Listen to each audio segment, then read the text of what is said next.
कि बहू घर आए और सास गर्भवती दिख जाए। देखो मीरा, माँ का पूरा ख्याल रखना है, उनसे अब काम नहीं होता है। क्यों, क्या हो गया है? तुम्हारी माँ तो हट्टी कट्टी दिख रही है, पूरी शादी में घोड़ी की तरह नाची है, अब क्यों काम नहीं होता उनसे? वो माँ प्रेग्नेंट है ना, बच्चा होने वाला है। मैं कभी भी भाई बन जाऊंगा इस साल के अंत तक। क्या बोल रहे हो? वो सर पर हाथ रखकर बैठ जाती है। यार पहले क्यों नहीं बताया? कैसा मजाक है ये? झूठ बोल रहे हो ना? हाँ, झूठ बोल रहे हो ना? तभी ससुर की आवाज आती है। बहू, पानी गरम कर दे, तेरी सास को दवाई देनी है। समय पर दवाई ना दी तो परेशानी हो जाएगी। और हाँ, जरा काजू पीस कर दूध में मिलाकर ले आना। तेरी सास खुद से तो अपनी संभाल करेगी नहीं। हे भगवान, ये मैं क्या सुन रही हूँ? ये ससुर जी को क्या हो गया है? मैं क्या सोच कर आई थी? हाय रे, मैं तो किसी को मुंह भी नहीं दिखा पाऊंगी। अब ये रोना धोना बाद में करना, पहले गर्म पानी कर दो, माँ को दवाई देनी होगी। और हाँ, रात को माँ के पैरों में तेल लगा देना। बहू को गुस्सा आ जाता है, वो बड़बड़ करती किचन में जाती है जहाँ उसका ससुर खड़ा होता है। एक बड़ी जिम्मेदारी है हम सबके सर ऊपर। इस उम्र में माँ बनना खतरे से खाली नहीं होता। हाँ हाँ पता है, तो क्यों बन गई माँ? अरे खतरे से कम नहीं है तो क्या जरूरत थी लल्ला पैदा करने की?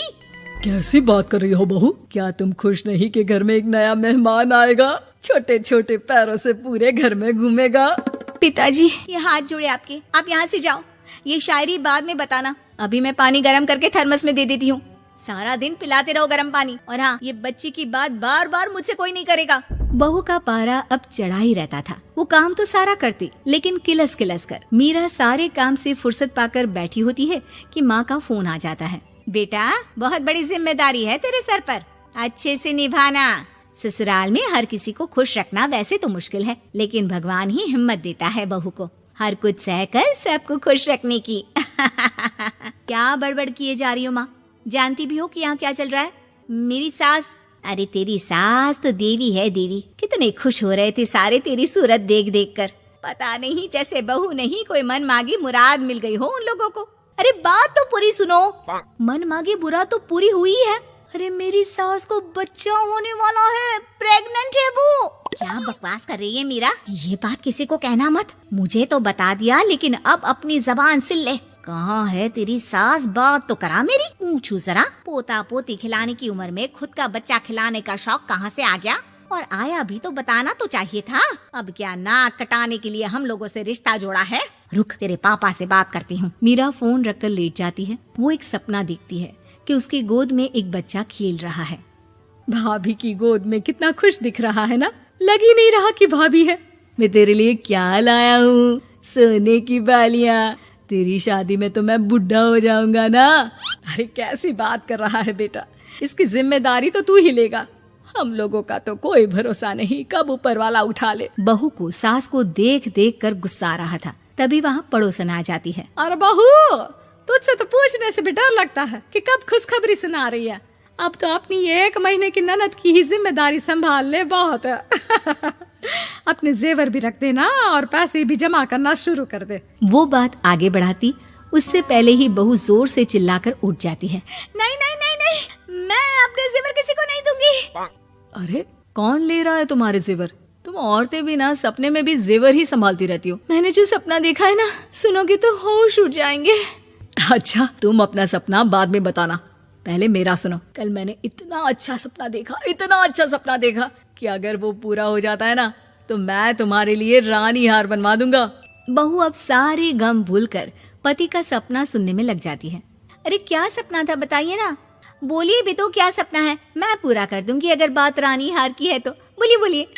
मैंने रात को सपना देखा कि माँ को बेटी हुई है और मुझे बहन। सच्ची, इस घर में बेटी हो जाए तो मैं तो झूम ही उठूं।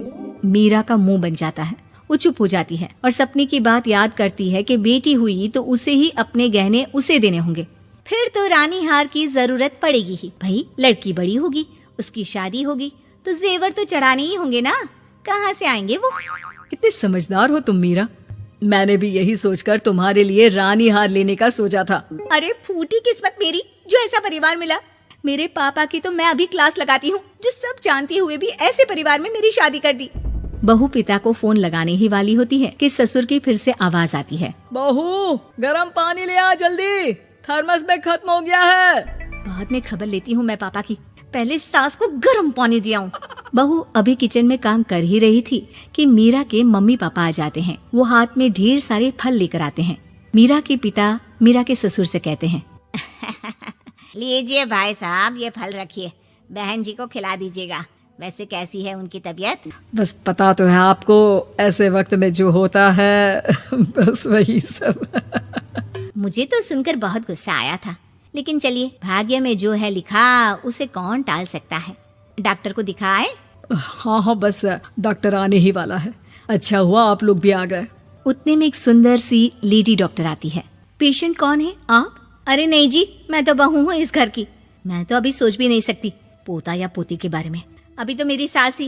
अरे चुप हो जाना, देख तो ले, डॉक्टर है ये, किसी के भी सामने गुस्सा फोड़ देती है। डॉक्टर कमरे में जाती है और थोड़ी देर बाद बाहर आ जाती है। पीछे से सास भी निकल आती है। हे भगवान, इतना दुख तो किसी को भी ना दे जितना मुझे दिया है। देखिए बहन जी, आप लोगों को तो ये सोचना भी नहीं चाहिए था। वही तो मैं भी कह रही थी कि आप लोगों के लिए तो सोचना भी गुनाह है, लेकिन अब पछताए होत क्या जब चिड़िया चुग गई खेत। डॉक्टर वहाँ से चली जाती है। मैं माँ नहीं बन सकती, मैं प्रेग्नेंट भी नहीं हूँ। ये कैसे? तुम तो बोल रही थी कि अरे वो गैस का दर्द था और पेट भी गैस से फूल रहा था। डॉक्टर ने चूर्ण दे दिया है, गर्म पानी से फांकना है।